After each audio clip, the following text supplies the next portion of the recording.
Hasta 2, el número de votos republicanos que pueden perder los legisladores para lograr la aprobación de la propuesta de reforma fiscal en el Senado. Son 52 en total, un Congreso de mayoría republicana. Y está ocurriendo esto en momentos en los que hablamos de una propuesta del Senado, de miembros del Senado, que incluye una idea que entregó este hombre, Mitch McConnell, el martes, que es combinar ese plan de recortes fiscales con la eliminación del mandato individual que está incluido en la ley Obamacare, mandato que obliga a los ciudadanos que compren seguro de salud o, en su defecto, pagar una multa.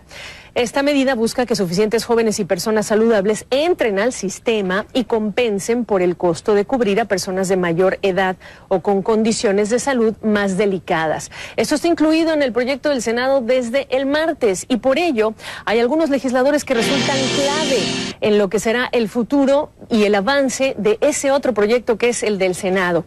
Entre ellos, bueno, pues Susan Collins, que dice, ahí la ven ustedes, esta republicana por Maine, que dice que bueno, sería un error incluir esta previsión dentro del proyecto que tiene que ver más con el tema de los impuestos, y ella misma en julio rechazó desmantelar el Obamacare, por cierto, y Ron Johnson, un republicano de Wisconsin, que dice que en el tema de esta propuesta del Senado se habla más de las grandes corporaciones y no necesariamente de los beneficios que pueden estar viendo con recortes de impuestos pequeñas empresas, así que de momento son legisladores que están en el radar de todos por el riesgo de que pueda o no avanzar el proyecto del Senado. Donde ya pasó como proyecto fue en la Cámara de Representantes, 227 a 205 votos, y en esta jornada, bueno, pues sabe todos los detalles Yone Molinares. Interesante, Yone, lo que sigue.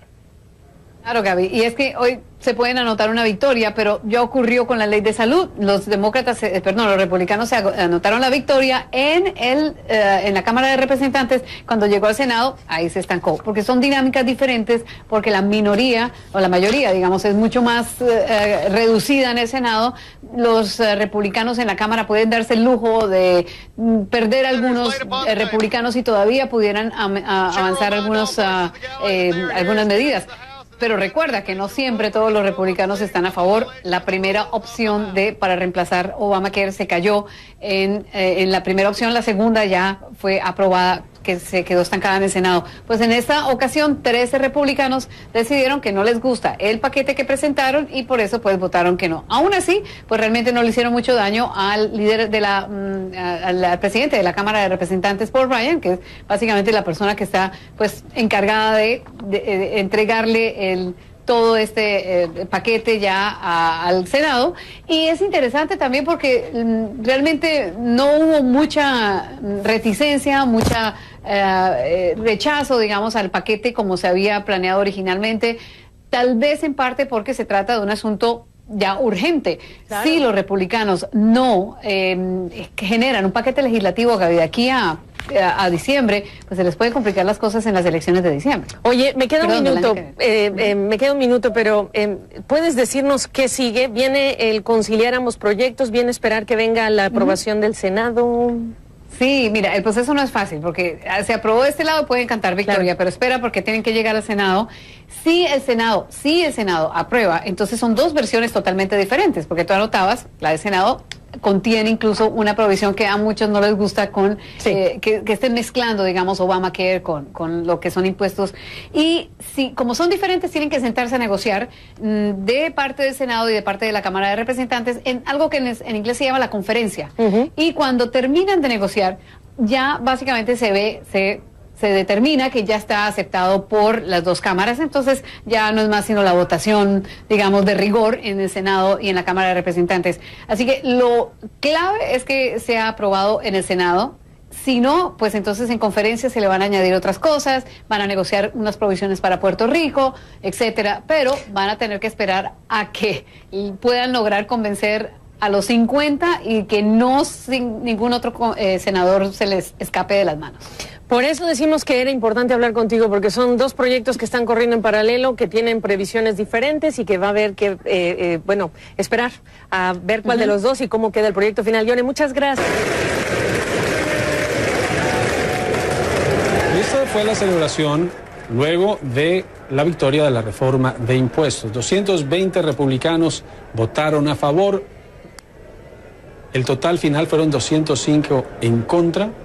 De ellos, 13 republicanos se unieron a los demócratas para rechazar un proyecto de ley que, aunque en titulares suena muy bien, no quiere decir que el sistema impositivo de Estados Unidos haya cambiado. Todavía falta un largo proceso. Pero vámonos a nuestra sala de redacción para que Johnny Molinares nos cuenta cómo está siendo interpretado lo logrado por la Cámara, que veíamos muchos aplausos, pero todavía el sistema de impuestos sigue siendo el mismo.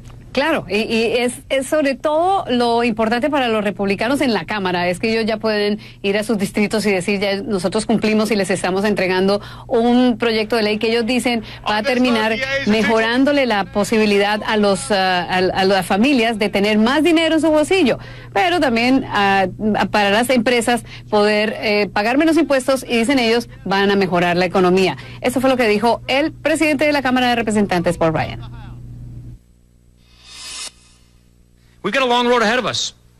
Tenemos un largo camino por delante.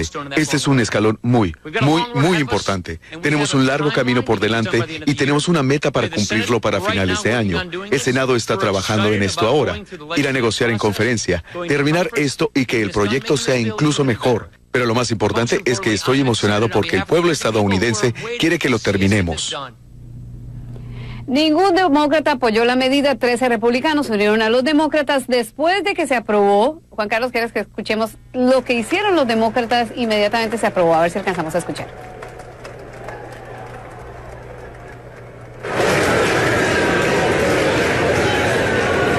Es más o menos lo que se alcanza a escuchar, es un cántico que hicieron los demócratas diciéndoles adiós, adiós, porque los demócratas consideran que esto va a terminar ayudándole a ellos en las elecciones, a los demócratas en las elecciones del próximo año. Lo hicieron igual con la ley de salud, que finalmente no vio la luz del día en el Senado. Pero demócratas como Nancy Pelosi aprovecharon algunos de los apartes de esta propuesta republicana para atacar a esta propuesta. This or doubling that. Give with one hand, take with another. Todos nos beneficiábamos con lo que ya habíamos hecho con el impuesto al patrimonio. En este proyecto, 1.800 de las familias más pudientes que declaran impuestos reciben un beneficio de $172.000 millones. 1.800 familias. Esto es para 1.800 familias. ¿Y saben qué? Los republicanos lo celebran. Bueno, dentro de la propuesta hay algunas provisiones que le pueden ayudar a Puerto Rico. La comisionada residente dice que estuvo trabajando realmente para poder incluir algunas de estas provisiones, y algunas de ellas pues se van a discutir después. En elementos específicos y adicionales que se están incluyendo a Puerto Rico, se le otorga un incentivo a las empresas domésticas por la sección 199 que había expirado, y se le añade a Puerto Rico, y eso nos permite tener industria manufacturera en la isla. También se nos permite reclamar el reembolso por el arbitrio del ron que se produce en las Islas Vírgenes y Puerto Rico, que fueron parte de las iniciativas que estuvimos trabajando, y se nos permite reclamarlo por un periodo de 5 años. Este dinero representa casi $480 millones anuales, específicamente para Puerto Rico, que van destinados a los fideicomisos de conservación y a la promoción del desarrollo económico de la isla. El resto de las provisiones pueden estar incluidas entonces cuando se negocie con la versión del Senado, pero para eso falta precisamente ese paso muy importante, que el Senado apruebe su propio proyecto de ley, que por ahora es bastante difícil y que tiene un poco de oposición dentro de los mismos republicanos. Si no se aprueba en el Senado, pues entonces no van a poder entrar a negociar un proyecto, pero pues todavía habrá que ver qué milagro, digamos, puede ser el líder de la mayoría republicana en el Senado, Juan Carlos. Para que eso avance, el proyecto de la Cámara y el Senado tiene que ser igual, pero el proyecto del Senado es completamente diferente, y esas diferencias son profundas, y ya hay senadores republicanos que dicen que no van a votar por este proyecto. Muchas gracias, Johnny Molinares, desde nuestra sala de redacción. Y hablemos ahora del senador Robert Menéndez, demócrata por Nueva Jersey. Estaba enfrentando la posibilidad de ir a la cárcel, pero el jurado que había empezado a deliberar, que llevaba 15 horas escuchando los argumentos presentados por los fiscales federales y por la defensa, no se puso de acuerdo.